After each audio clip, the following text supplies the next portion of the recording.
Encore un dimanche riche d'enseignements à la CER. De Paris à Brest, nos hommes de Dieu nous ont conduits encore plus en profondeur dans la compréhension de notre foi. Et puis cette semaine, une entrée fracassante pour la Benjamine de la famille, l'église de Nantes. Vous êtes à la CER, c'est parti pour le rewind.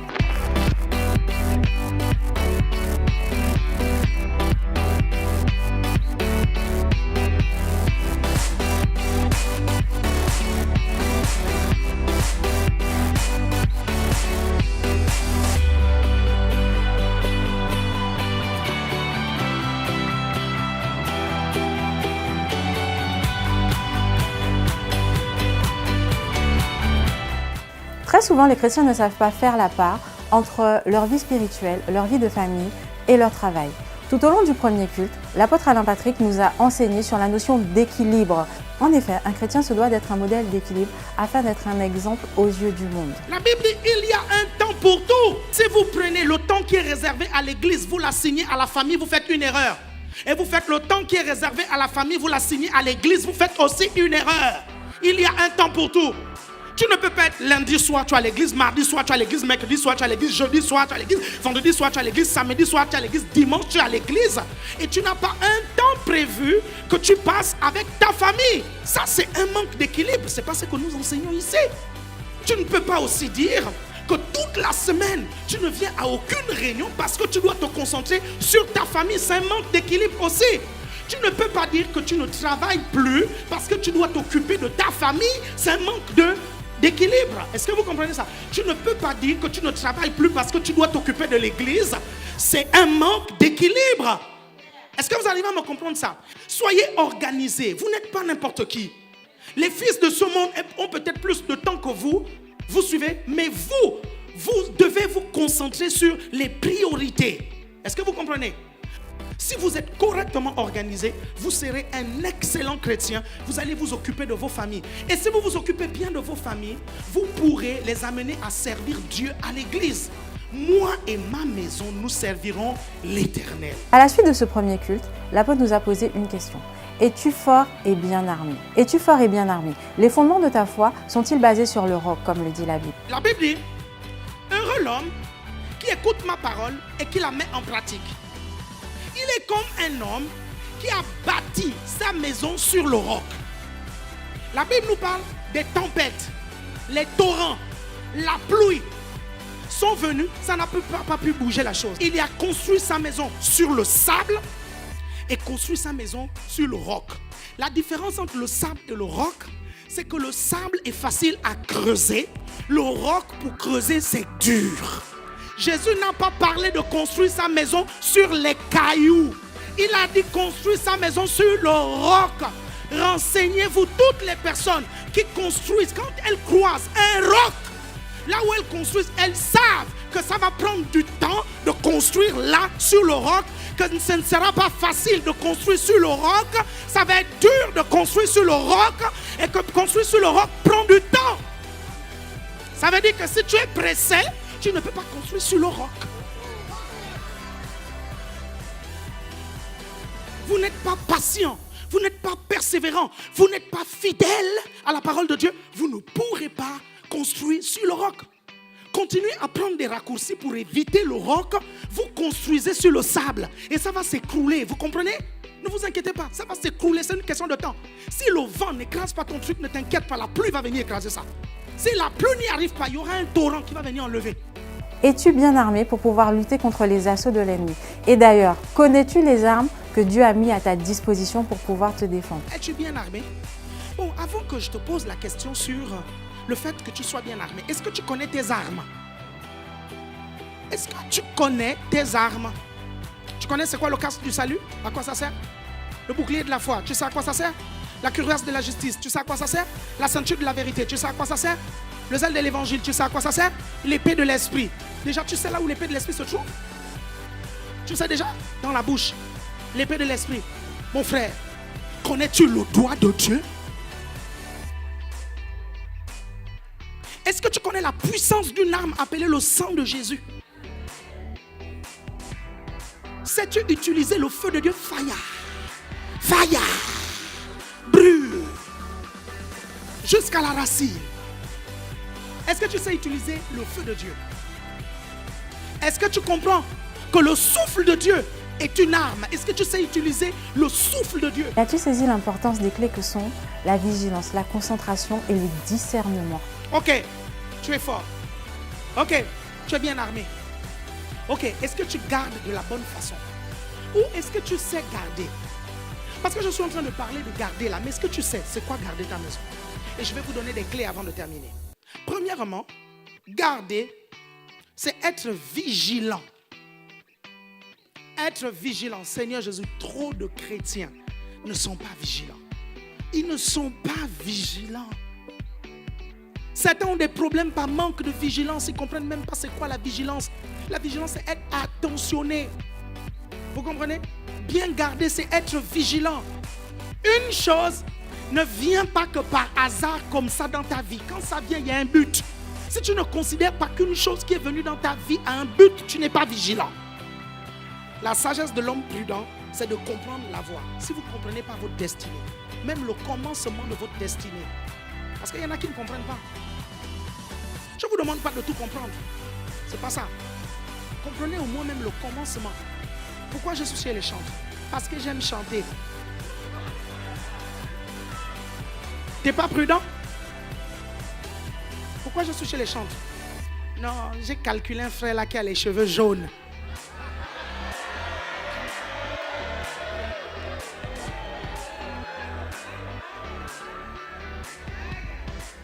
Il a les cheveux jaunes, donc je rentre chez les chantres parce qu'il faut à tout prix que j'ai ce frère-là.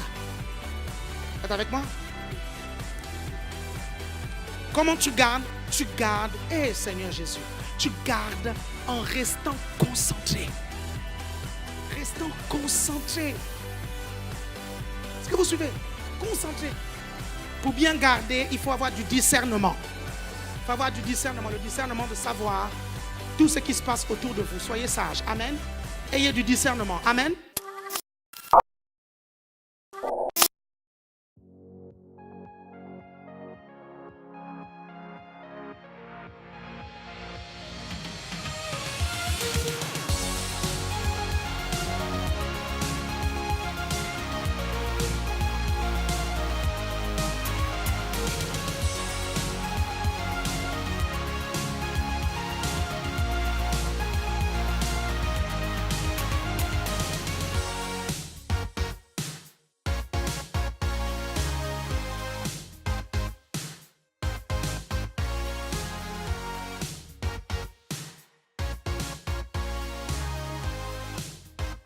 Nous nous arrêtons à l'église de Lyon où le pasteur Yvon Mouketou a poursuivi son enseignement quant au fondement de la foi. À l'exemple de Paul ou d'Abraham, quelle est la confiance que nous mettons en Dieu? Quels sont les signes qui nous accompagnent par rapport à notre foi? Et comment manifestons-nous celle-ci lorsque Dieu nous parle? Et ma parole et ma prédication ne reposaient pas sur les discours persuasifs de la sagesse, mais sur une démonstration d'esprit et de puissance, afin que votre foi fut fondée non sur la sagesse des hommes, mais sur la puissance de Dieu. Alléluia. Est-ce que c'est écrit noir sur blanc que la foi doit être fondée sur la puissance de Dieu? Est-ce que nous voyons que la foi, ce n'est pas une histoire des discours persuasifs, c'est-à-dire essayer de convaincre les gens avec la bouche, avec le blabla. Dis à ton voisin, on ne veut pas le blabla. Oui. J'aimerais te demander, avec quoi tu vas vers les gens? Est-ce que tu vas avec les discours persuasifs de la sagesse humaine ou tu cherches la démonstration d'esprit et de puissance? Mais tu ne peux pas obtenir la démonstration d'esprit et de puissance si tu n'as pas foi en ce Dieu-là. Si tu n'as pas foi dans le Saint-Esprit et dans sa capacité de se démontrer par sa puissance. Alléluia. Et il dit clairement ici, donc le but, il dit, ma parole et ma prédication ne reposaient pas sur les discours persuasifs de la sagesse, mais sur une démonstration d'esprit et de puissance. La foi est étroitement liée à la puissance de Dieu. En fait, la foi est fondée sur la puissance de Dieu. C'est-à-dire que tout ce en quoi je crois dans ma marche avec Dieu, c'est parce que je sais que Dieu est puissant derrière. C'est ça que ça veut dire. Que la foi soit fondée sur la puissance de Dieu. Tout ce en quoi je crois venant de la part de Dieu, c'est parce que je me dis et je sais que Dieu est puissant. Tu n'as pas dit un bon amen. En parlant d'actes démonstratifs, ce dimanche, plus d'une dizaine de personnes sont passées par les eaux du baptême à l'église d'ACER Nantes, manifestant ainsi leur foi aux yeux de tous.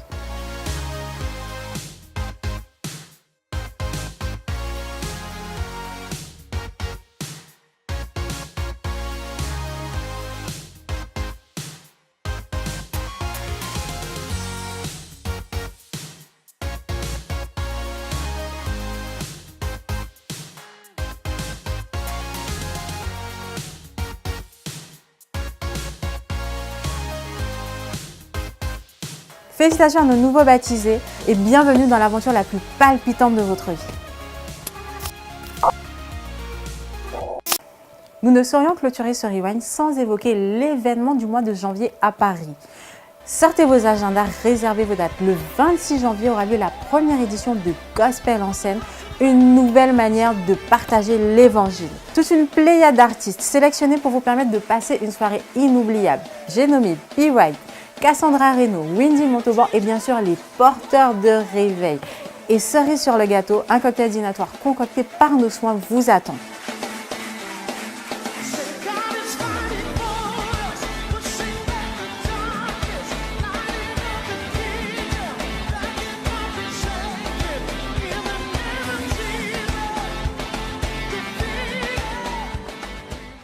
Ne ratez pas ce rendez-vous, je ne sais pas pour vous, mais moi j'y serai.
J'aimerais également honorer le pasteur Paulette ici présente. Continue d'acclamer le Seigneur, ne t'arrête pas.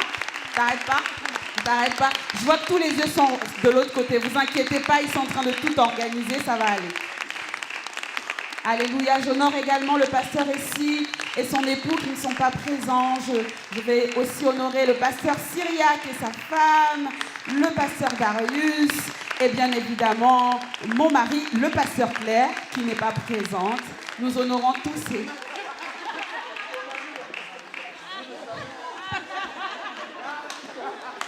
Mais non, c'était juste pour vérifier que vous suivez bien. Oh là là. Non, donc, nous honorons le pasteur Claire et bien sûr, j'honore mon mari qui est présent, le pasteur Gentil, que vous connaissez tous. Alléluia. Gloire à Dieu, gloire à Dieu. Le titre de mon message est un peu particulier. Et je sais que lorsque j'ai choisi ce titre, moi-même, je me suis posé beaucoup de questions. Mais je crois que ce message est là pour nous exhorter, pour nous encourager, pour nous fortifier, pour nous édifier. C'est vraiment mon but ce matin. J'ai demandé au Saint-Esprit qu'une onction de restauration puisse descendre dans ce lieu pour restaurer nos cœurs. Parce que nous partons sur une année particulière, sur une année où nous allons devoir comprendre, apprendre ce qu'est la foi. Une année où nous allons devoir marcher dans la foi. Et avant, je pense, d'aller plus loin dans ces choses, il y a un véritable travail dans nos cœurs à faire.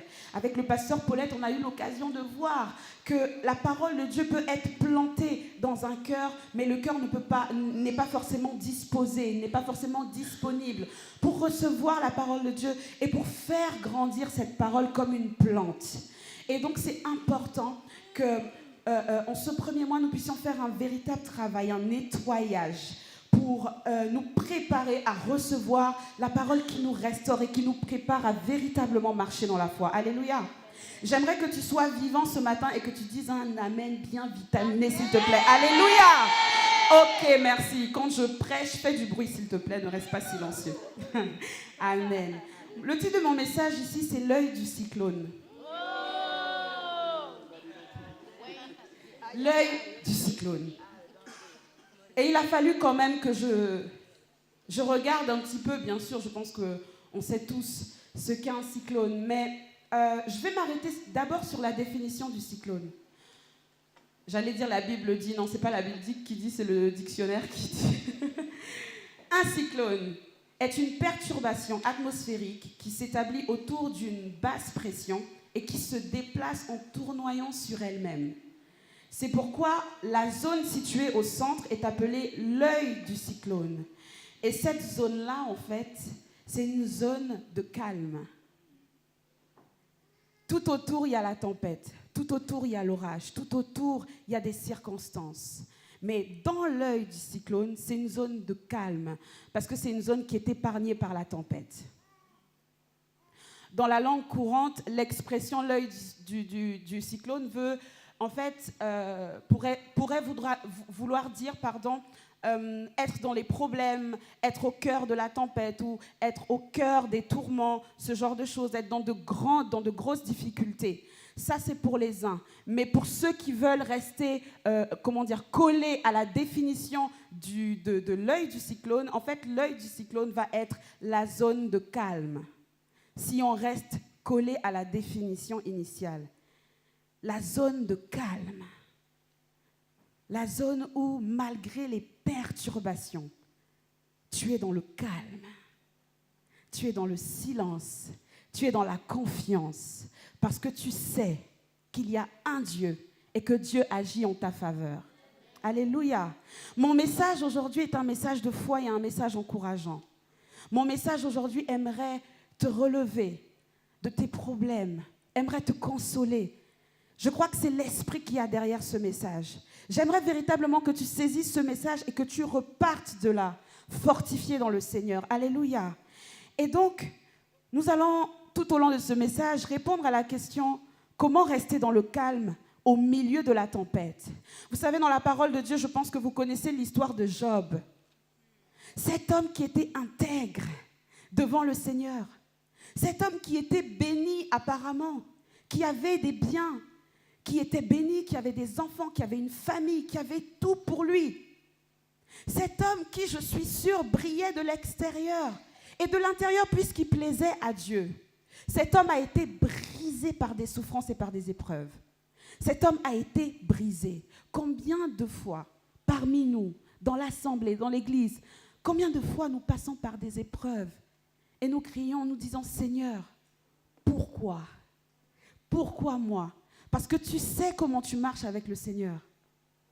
Même si tu as encore un travail à faire, parce que si tu étais parfait, tu aurais déjà rejoint le Seigneur. Mais même si tu as encore un travail à faire, par moments, il y a des circonstances, il y a des difficultés qui arrivent.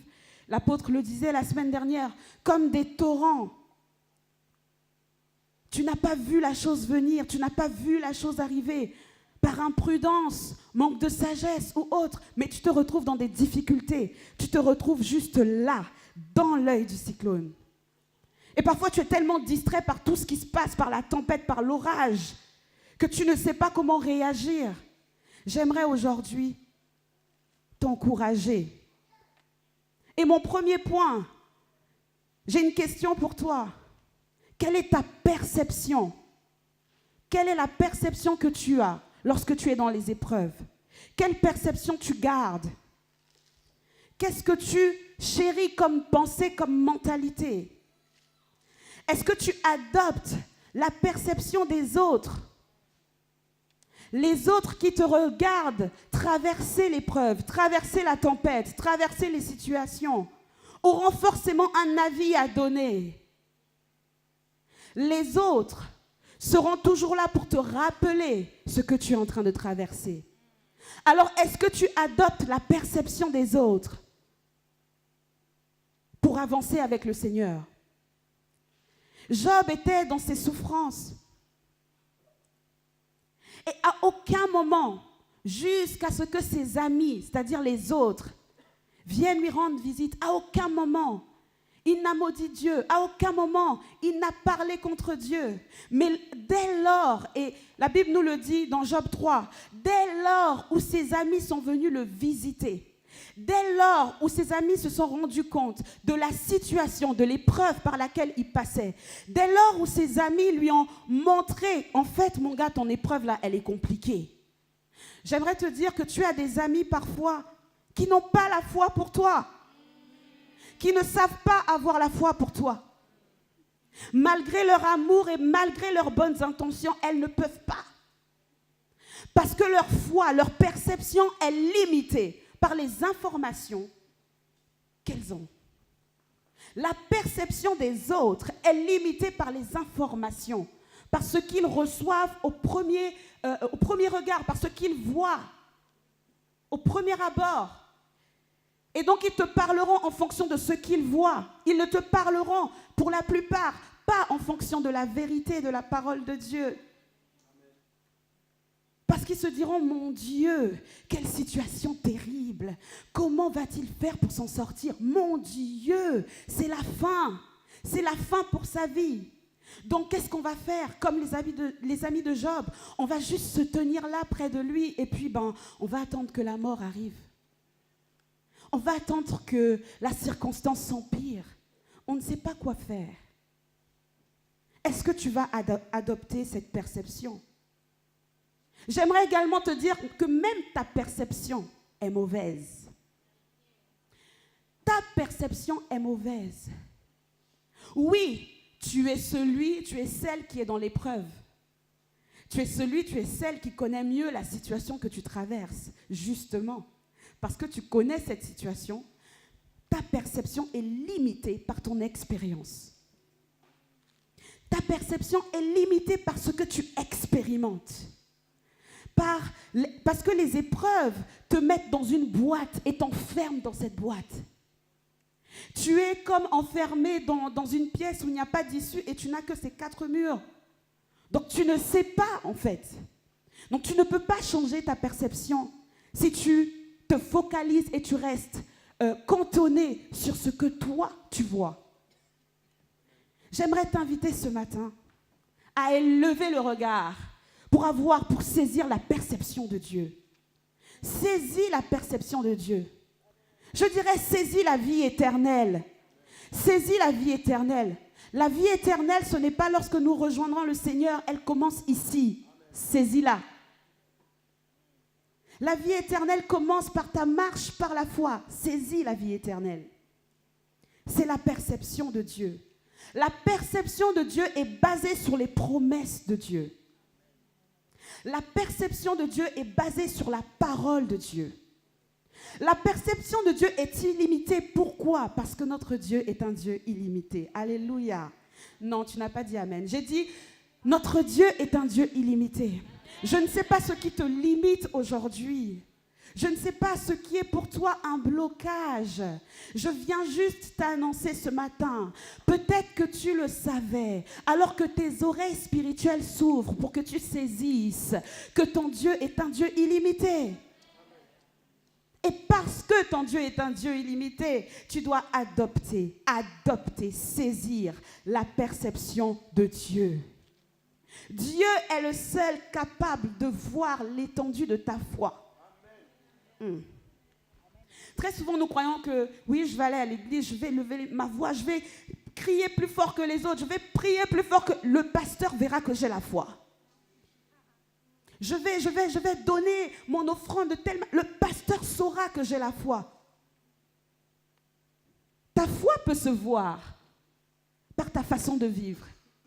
Mais il n'y a que Dieu qui peut se servir de ta foi. Il est le rémunérateur de ceux qui le cherchent. Il est le rémunérateur de ta foi. Ce n'est pas ton pasteur le rémunérateur de ta foi. C'est Dieu. C'est Dieu. Les autres seront édifiés par ta foi. Parce que nous allons voir les résultats de la foi dans ta vie. Nous serons édifiés par ta foi. Nous serons construits par ta foi. Ta foi, les résultats de la foi dans ta vie seront un témoignage pour nous. Mais il n'y a que Dieu qui sera le rémunérateur de ta foi. Mon ami, ne te trompe pas quand tu viens à l'église. Ne te trompe pas d'objectif. Tu n'es pas là pour impressionner qui que ce soit. Tu n'es pas là pour montrer que toi, tu as la foi plus que. C'est un combat. On parle du combat de la foi. C'est un chemin que l'on traverse tous ensemble. Parfois, on a l'impression que mais moi, c'est mon épreuve, elle dure. Donc, je vais aller voir le pasteur et dire, non, pasteur Paulette, aujourd'hui, je dois prendre rendez-vous avec toi. Pasteur Paulette est occupé. Non. Ma situation est urgente. Il faut que j'ai rendez-vous avec toi. Mon ami, est-ce que tu as d'abord pris un rendez-vous avec Dieu? Dieu. Est-ce que tu as pris déjà un premier rendez-vous avec Dieu pour régler le problème de foi que tu as? Pasteur, je dois te voir. C'est aujourd'hui. Si demain, je ne peux pas. Demain, c'est mort. Aujourd'hui, je dois te rencontrer. Et on se frustre parce que le pasteur est trop occupé. Comment le pasteur est occupé alors que moi, j'ai une situation? Mais est-ce que tu réalises combien de personnes dans l'assemblée ont des situations? Soyons sages. Et soyons à l'écoute. Alléluia. Dis à quelqu'un, adopte la perception de Dieu. Plus fort, adopte la perception de Dieu. Alléluia. La Bible va nous dire dans Romains 8 au verset 28, nous savons du reste que toute chose concourt au bien de ceux qui aiment Dieu, ceux qui sont appelés selon son dessein. Toute chose concourt au bien de ceux qui aiment Dieu. Toute chose, je ne sais pas à quoi tu penses, mais toute chose, toute, complète, toute. Il n'y a pas une chose qui ne peut concourir en ton bien si tu aimes Dieu, si tu mets Dieu au centre. La Bible va nous dire, cherchez premièrement le royaume et sa justice et toutes choses vous seront données par-dessus tout. La question est, si tu n'as pas toutes choses, qu'est-ce que tu cherches? Est-ce que tu es sûr que tu cherches le royaume? Qu'est-ce que tu cherches? Est-ce que quand tu viens dans la présence de Dieu, tout ce qu'il te faut, toi, c'est ces petits picotements que tu ressens quand le pasteur Darius conduit la louange? Est-ce que c'est ce que tu cherches? Est-ce que ce que tu cherches, c'est cette mélodie que tu entends dans le piano? Est-ce que c'est ce que tu cherches? Qu'est-ce que tu cherches quand tu viens à l'église? Tu cherches quoi? On a un problème avec les chrétiens d'aujourd'hui qui ne viennent plus à l'église. By the way, je profite pour vous dire qu'il faut revenir le vendredi au culte. Alléluia. Alléluia. Le vendredi au culte. C'est très important. Cherchons Dieu. Nous sommes là pour chercher Dieu. Nous ne sommes pas là pour chercher le pasteur. Nous ne sommes pas là pour chercher les musiciens, les choristes. Nous ne sommes pas là pour chercher l'accueil. On n'est pas là pour chercher le frère aux cheveux jaunes.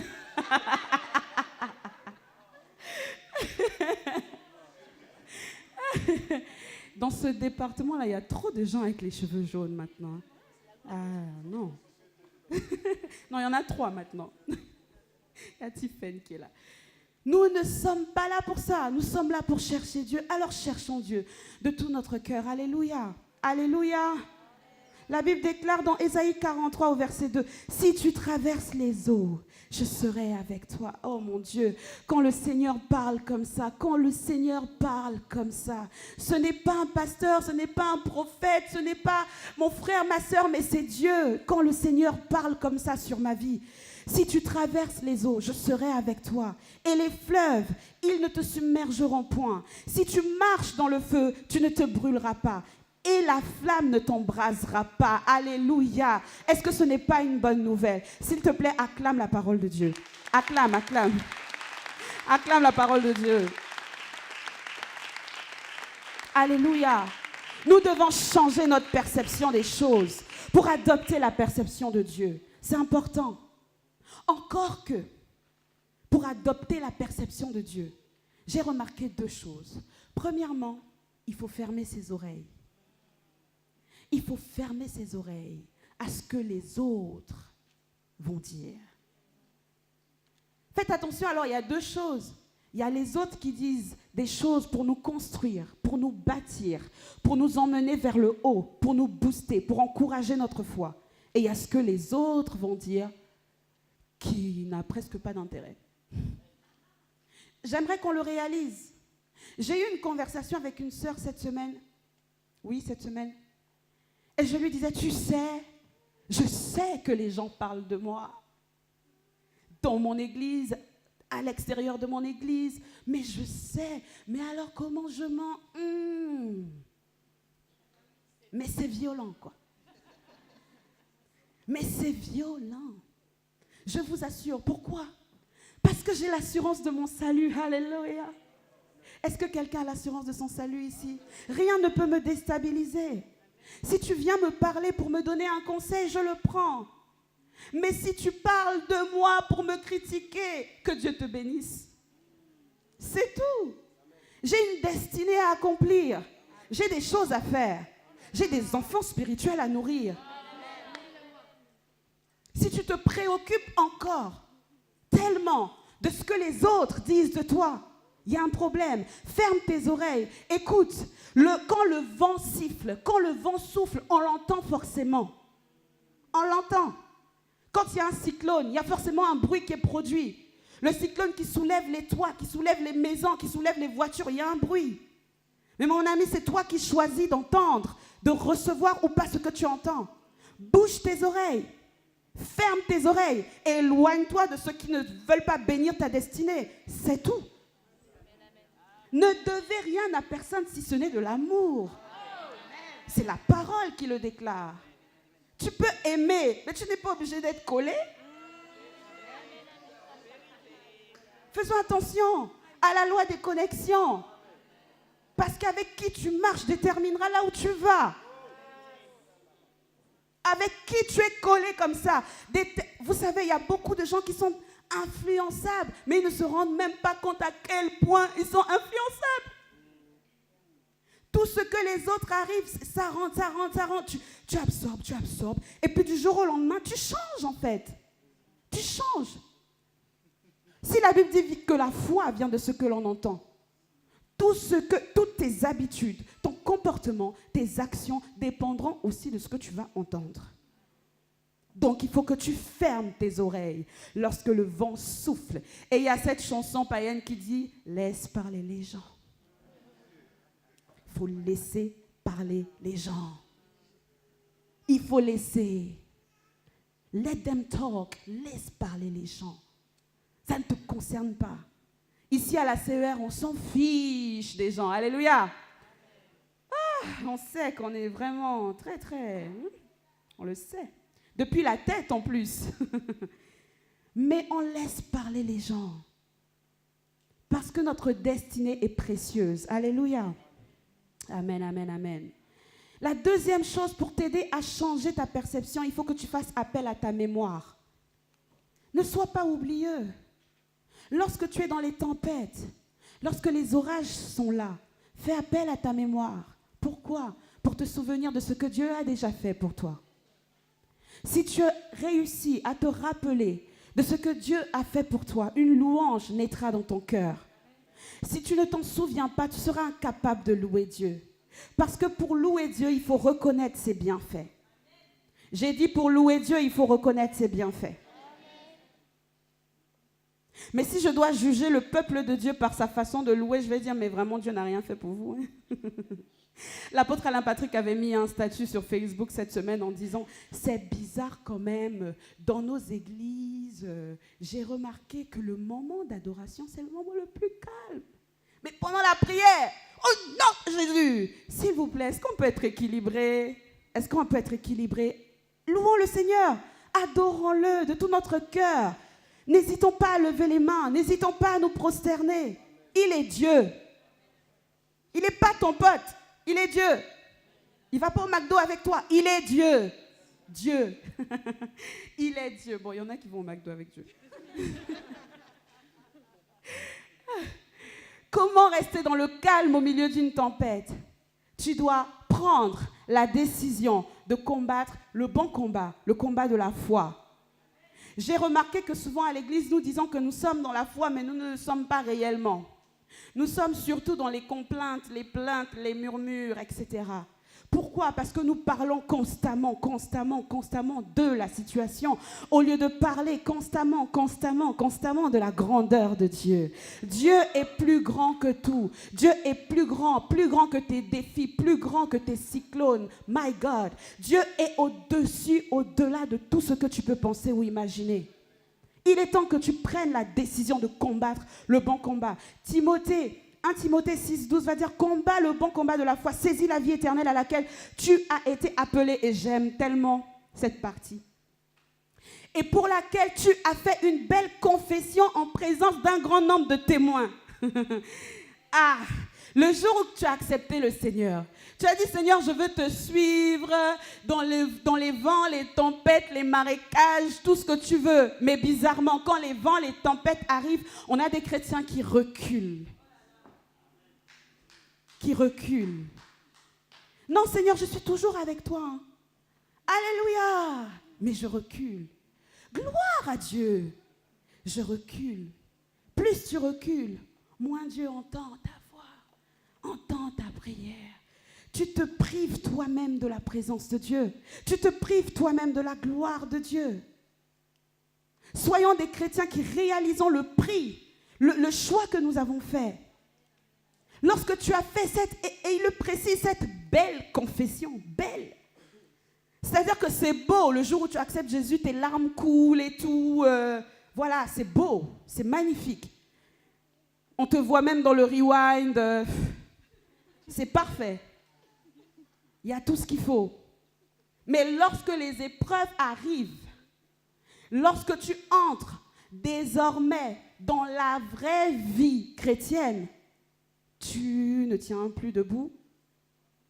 Et l'apôtre a l'habitude de dire, même en rampant, nous irons au ciel. Alors ressaisis-toi, prends courage, combat le bon combat, celui de la foi. Dis à ton frère, combat le bon combat. Plus fort, combat le bon combat.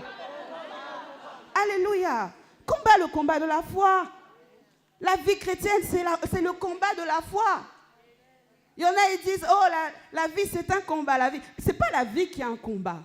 Mais il y a bien un combat, c'est le combat de la foi. La vie ne doit pas être en combat. Mais tu as un autre combat à mener. Ce combat-là, tu le mènes à genoux, my God. Ce combat-là, tu le mènes en jeûnant. Ce combat-là, tu le mènes en élevant les mains. Ce combat, tu le mènes avec la parole de Dieu dans ta bouche. La parole de Dieu dans ta bouche. Et l'apôtre en a parlé, pour ça il faut connaître les armes, les armes pour combattre. Et vous allez retrouver, je vous donne juste le passage rapidement, Éphésiens 6, à partir du verset 10, et particulièrement au verset 14. Tenez donc ferme, ayez à vos reins la vérité pour ceinture. Revêtez la cuirasse de la justice. Mettez pour chaussures à vos pieds le zèle que donne l'évangile. Le zèle que donne l'évangile. Le zèle que donne l'évangile. Combien d'entre nous ici, l'évangile ne nous donne plus de zèle? On n'est plus zélé. On n'est pas zélé pour aller à l'église. On n'est pas zélé pour évangéliser. On n'est même pas zélé pour adorer. Même adorer, le zèle est mort. Même élever les mains. Oh, je suis trop fatiguée. Je n'ai pas bien dormi hier. Donc aujourd'hui, ce dimanche, je n'élève pas les mains. Et tant pis pour le conducteur de louange. Mais mon ami, ce n'est pas le conducteur de louange que tu frustres, c'est le Saint-Esprit. Le conducteur de louange, lui, il peut adorer s'il veut. Mais si tu dépends que de lui, et puis, non, il a dit quoi? Élever les mains? Non, j'ai pas le temps là. Je suis fatiguée. Hein, laissez-moi me réveiller petit à petit, s'il vous plaît. Un peu de douceur. Mais ils crient dans le micro, ces gens, ils crient trop fort. Ils crient. Si tu es mal à l'aise avec le bruit, mets les boules caisses, mais lève les mains, c'est tout. C'est tout. Juste adore Dieu. Alléluia. Prenez par-dessus tout le bouclier de la foi, le bouclier. Donc c'est la foi qui nous couvre, c'est la foi qui nous protège. C'est la foi. Pourquoi le bouclier? C'est le combat de la foi. Donc, le bouclier va servir à combattre, à te protéger, à aller au combat. Un combattant qui part sans son bouclier, c'est un problème. Il va mourir très vite. Très, très, très vite. Tu peux y aller avec l'épée. Il n'y a pas de souci. Tu peux y aller avec l'épée. Mais si tu n'as pas le bouclier, mais tu vas mourir vite. Dans le film, tu es déjà mort. Tu fais partie des acteurs qui meurent en premier, là. Vous voyez, l'acteur noir qu'on a mis juste pour le quota, là. Celui qui meurt dès les premières secondes. Et tu te demandes, mais pourquoi les noirs meurent toujours au début? Ils n'ont pas le bouclier, Ils n'ont pas. Il faut que tu connaisses tes armes. Alléluia. Alléluia, alléluia. Prenez aussi le casque du salut, l'épée de l'esprit qui est la parole de Dieu. J'aimerais te dire que c'est important que tu connaisses tes armes, mais j'aimerais te rappeler que c'est encore plus important que tu connaisses ton identité. Si tu connais les armes, tu ne connais pas ton identité, tu... Vérité, Gaël, amen. C'est la vérité. Si tu ne connais pas ton identité, comment vas-tu combattre? Au nom de qui vas-tu combattre? Parce que justement, ça dépend de ça. Ton identité est en Christ. Si tu veux combattre efficacement, il faut que tu saches où tu es, qui tu es. Quand je dis qu'il faut que tu le saches, bon, beaucoup vont me dire, mais moi je sais déjà que je suis chrétien. Non, il est question ici de prendre conscience chaque jour, en face des difficultés, de prendre conscience qui est Christ, qui tu es. Ne t'en sépare pas pour rien au monde. Ne t'en sépare. Ne te sépare pas de ton identité, de cette assurance que tu as dans ton cœur. Bats-toi pour garder cette assurance dans ton cœur. Élève-toi pour garder cette assurance. Lis ta parole pour garder cette assurance. La Bible dit dans Romains 8, du verset 38 au verset 39, « Car j'ai l'assurance, alléluia, j'aime ce passage, que ni la mort, ni la vie, ni les anges, my God, ni les dominations, ni les choses présentes, ni les choses à venir, ni les puissances, ni la hauteur, ni la profondeur, ni aucune créature ne pourra nous séparer de l'amour de Dieu.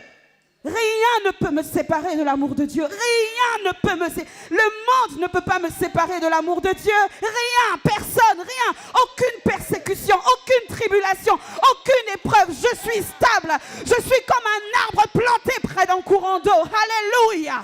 Rien ne pourra me séparer de l'amour de mon Dieu. Qui pourra me séparer? Rien, personne. Je le dis, je le déclare. Rien ne peut me séparer. I'm standing. Je suis debout et je tiens ferme. Que les orages se lèvent contre moi, je tiens ferme.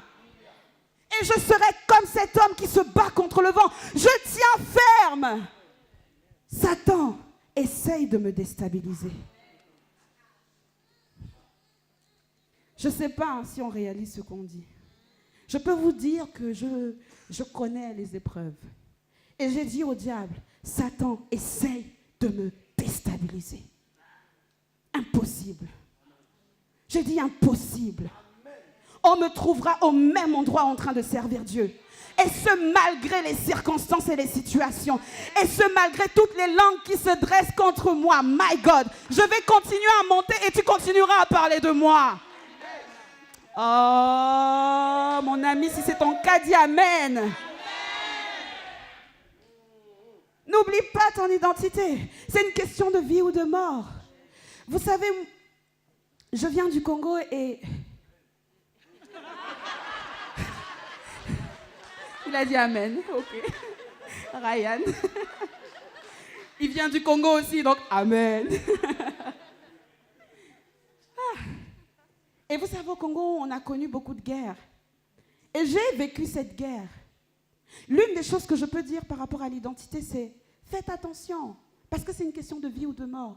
Vous savez, lorsqu'une guerre éclate, il suffit que beaucoup soient imprudents, ne soient pas conscients qu'ils sont dans un pays instable et ils ne se promènent pas avec leurs papiers, leurs pièces d'identité, etc. Moi, j'ai vu des gens périr simplement parce qu'ils n'avaient pas une pièce d'identité.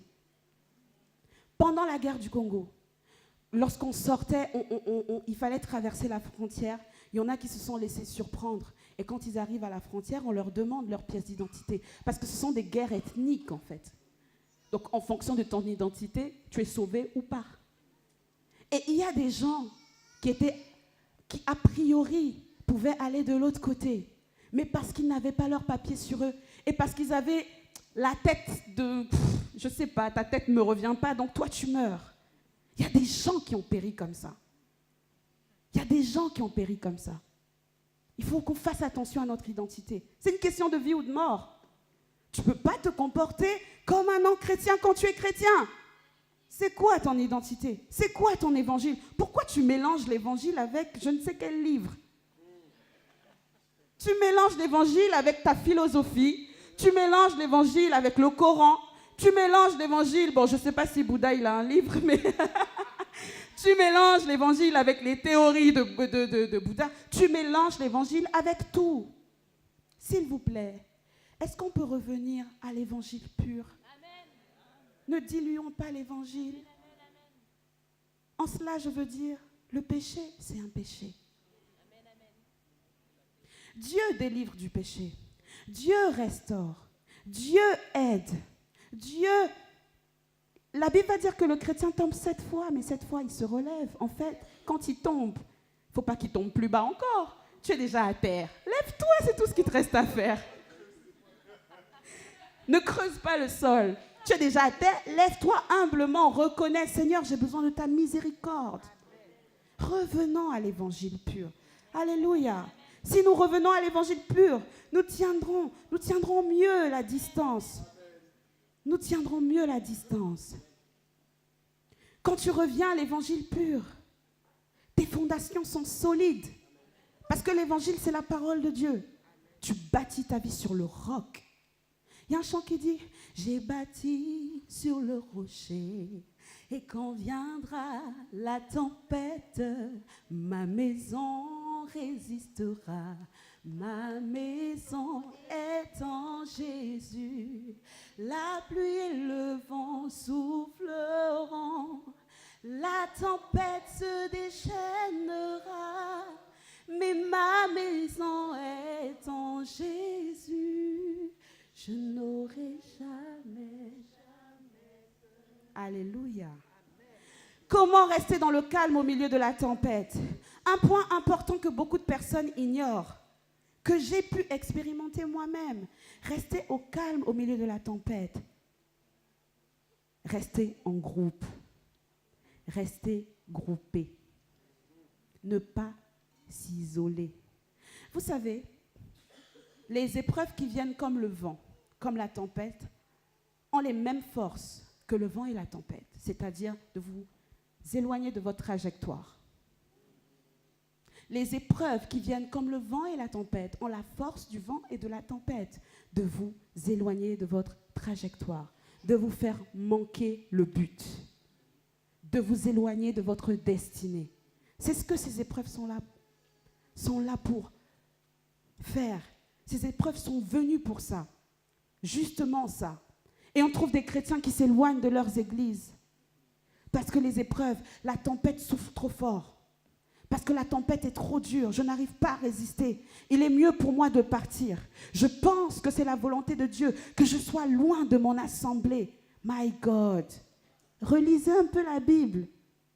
Relisez un peu. Ne quittez pas vos assemblées. Relisez un peu la Bible. Si nous voulons revenir à l'évangile pur, nous devons relire la parole de Dieu. Et vous savez, j'ai fait cette petite recherche et j'ai remarqué que les cyclistes, quand ils roulent ensemble, ils courent ensemble une course et qu'il y a trop de vent, ce qu'ils font, c'est qu'ils ont une technique de relais où ils se mettent en groupe, justement. C'est une technique. Ils se mettent en groupe. Comme ça, en fait, t'as le premier, donc il y a le premier qui roule et puis le second qui, à chaque fois, prend le temps de s'arrêter et les autres reprennent derrière. À ce moment-là, en fait, le plus important, ce n'est pas celui qui arrive en premier, mais le plus important, c'est que tout le monde y arrive. Ne quittons pas nos assemblées. Lorsque tout va mal, au contraire, c'est là qu'il faut être. C'est là qu'il faut être. Si vous êtes avec les bonnes personnes, vous allez conserver, comme ces cyclistes, 20 à 30% de votre énergie. Pourquoi ? Parce que c'est dans l'assemblée qu'on intercède. L'apôtre dans le CSE cette semaine nous a parlé justement de ça, de l'intercession. L'intercession pour réveiller, pour booster, pour faire grandir la foi. Si tu n'intercèdes pas pour les autres, tu vas voir aussi ta foi dépérir. Parce qu'il n'y a pas que tes sujets qui sont des sujets de foi. Il y a aussi les sujets des autres. Alors au lieu de faire les chroniqueurs, critiqueurs, calomniateurs, prie un peu s'il te plaît. Si tu pries, ça fait quoi? Au lieu d'appeler Pierre, Paul, Jacques, si tu t'agenouilles et que tu appelles Jésus, ça fait quoi?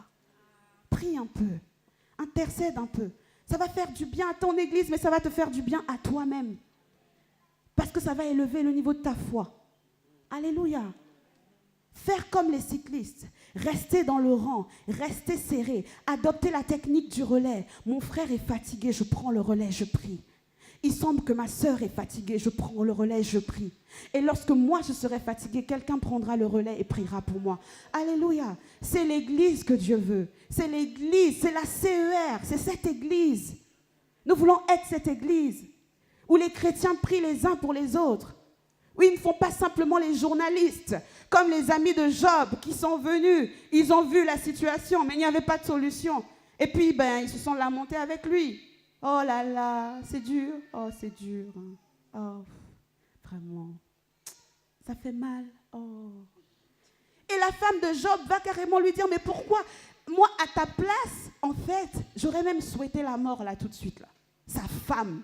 My God, les femmes. Les femmes, lorsqu'elles ne sont pas remplies du Saint-Esprit, elles peuvent être terribles. Frère, fais attention avec qui tu te maries, s'il te plaît. Quand elles ne sont pas remplies du Saint-Esprit, elles sont terribles, les femmes. Terribles. On a quand même beaucoup de pouvoir, vous savez. Ça ne se voit pas comme ça au premier abord. Mais comme dit souvent l'apôtre, la femme, on sait jouer de nos charmes avec nos maris. Mais si tu épouses la mauvaise, my God, c'est une question de destinée. Si tu marches avec la mauvaise, frère, c'est chaud. Que ta femme ne te dise pas un jour, si j'étais toi, j'allais seulement dire, reprends-moi Seigneur. Je ne peux pas accomplir ton œuvre. Oh Jésus, reprends-moi tout de suite. Que ta foudre tombe sur moi et que je te rejoigne tout de suite. Oh là là. Restez en groupe. Deuxième point, continuez à croire au leader. Un point très sensible. Continuez à croire au leader. Et je reste dans le cyclisme. Vous savez, justement, quand il y a ce vent, il y a le leader qui est en tête. En général, c'est lui qui est devant et c'est lui qui prend tout. Il prend toutes les rafales de vent pour protéger les autres. Et on ne se rend pas compte à quel point nos actions, à quel point nous pouvons, à quel point nous pouvons frustrer l'onction de l'homme de Dieu à cause de nos actions, à cause de nos paroles, parce que nous avons l'impression que nous avons juste l'impression que nous sommes permis, nous pouvons faire ce que nous voulons et nous ne nous rendons pas compte que nos actions ont de l'impact dans la vie des hommes de Dieu. Bien sûr qu'elles ont de l'impact dans la vie des hommes de Dieu. Notre berger, il faut qu'on vive bien aussi pour notre berger. Il faut qu'on vive bien aussi pour lui faire plaisir, aussi pour qu'il soit fier de la bergerie qu'il a. Restons solides, restons attachés aux principes du royaume. Gardons nos cœurs d'avoir des pensées négatives. Gardons nos cœurs d'avoir des pensées de trahison et de déloyauté par rapport à nos hommes de Dieu. Nos hommes de Dieu nous aiment. Ça, tu peux l'écrire. Mes hommes de Dieu m'aiment. Point. Non, parce que j'ai l'impression qu'avec les gens, on est obligé de leur rappeler « je t'aime, je t'aime ». Bon, ça, c'est mon mari et moi. « Tu m'aimes ? Je t'aime ».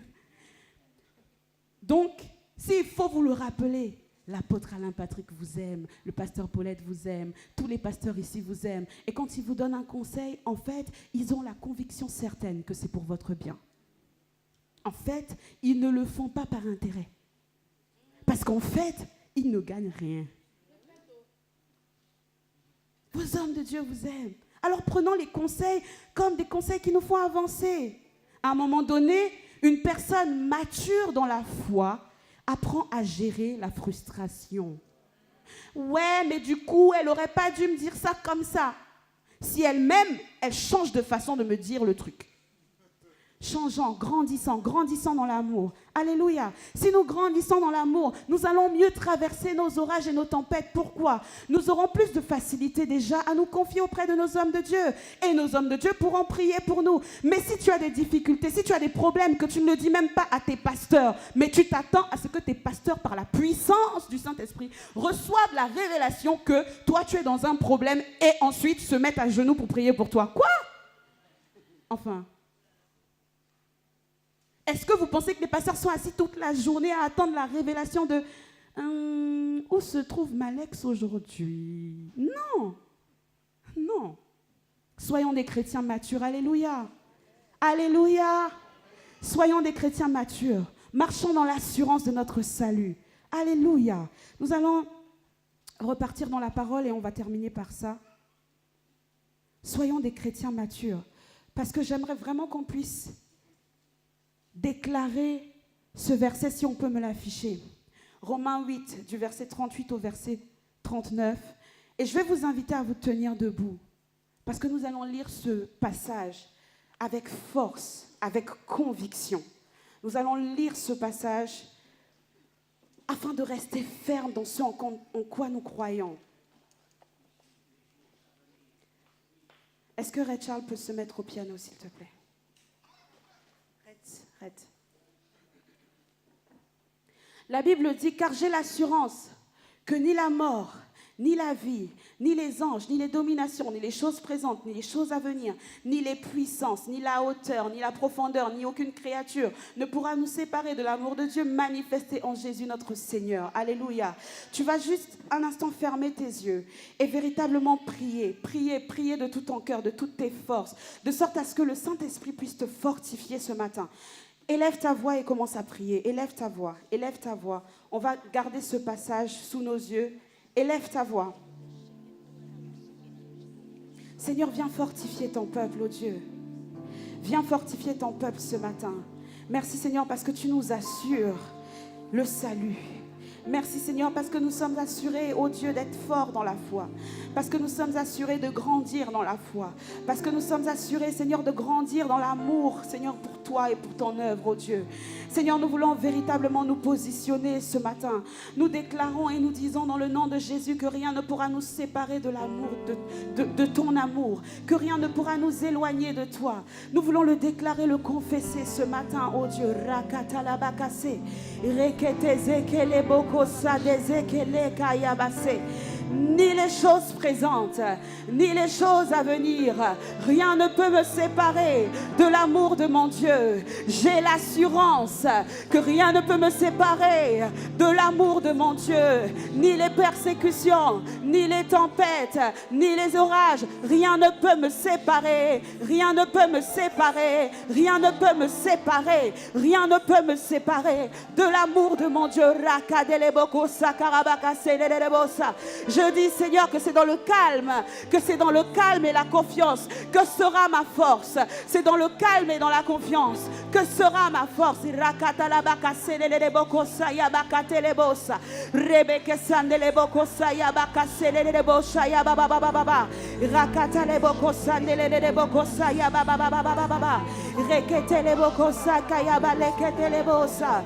ne peut me séparer. Rien ne peut me séparer. Tu peux citer ces choses qui pouvaient te séparer de l'amour de Dieu. Tu peux citer ces choses alors que l'atmosphère est propice, qui pouvaient te séparer, qui pouvaient te déstabiliser. Ni la hauteur, ni la profondeur, ni aucune autre créature, ni un homme, ni une femme ne peut me séparer de l'amour de mon Dieu. Rien ne peut me séparer de l'amour de mon Dieu. Le péché ne me séparera pas de l'amour de mon Dieu. Et je tiendrai ferme, et je resterai debout, et je serai comme un arbre planté près d'un courant d'eau. Rien ne peut me séparer. Rien ne peut me séparer.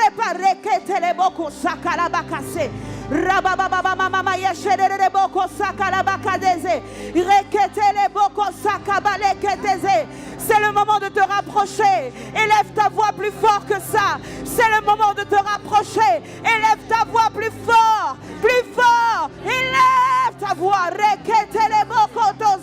Ribaka sekele brokodo sakaba baba baba. Lekete zekele brosaya. Rien ne peut me séparer. Je le déclare. Rien ne peut me séparer. J'ai une foi ferme. J'ai une foi sûre. Au nom de Jésus. Rekete le boko sakaba baba baba yete le bosa. Rekete le bo shakaba lekete zekebe le bokosa. Rokosha de le brokose de le bosa kaba baba baba. Rakate zekele brokose kebe bebe. Rokosha yabale.